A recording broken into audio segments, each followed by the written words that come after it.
step too far, and I did what I had to do to protect my family.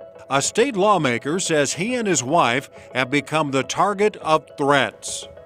And he claims those messages came from a conservative group. The lawmaker and his wife now filing protective orders. But those accused of sending the threatening texts are saying not so fast. News 4's Austin Brissett explains. Austin. Well, Jolene, Kevin, 5 emergency protection orders were granted out of a Custer County District Court. 4 of those involved names of members of the Oklahoma Council of Public Affairs. And in it, the representative's wife says they sent messages that were, quote, concerning and unsettling.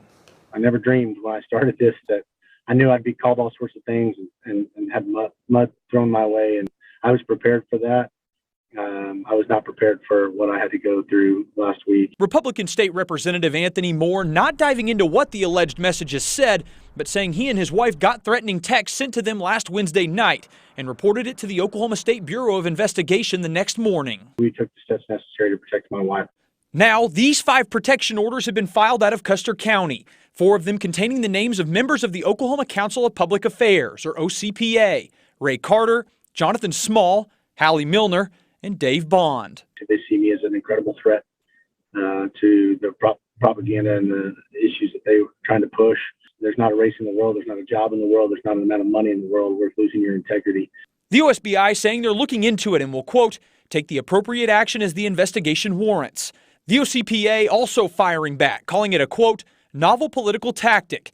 And as far as they know, no OCPA staff have ever, quote, communicated with or attempted to communicate with Moore's spouse in any way at any time.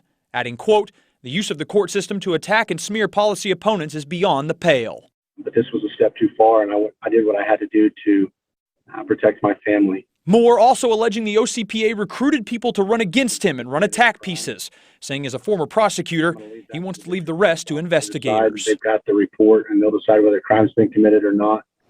The OCPA also said some staff members may get involved in campaigns, but that's on their own personal time, and none of it is on behalf of the OCPA. But as far as they know, none of that activity has involved contacting Moore's wife. Moore's wife also released a statement on Facebook that can be read on our website.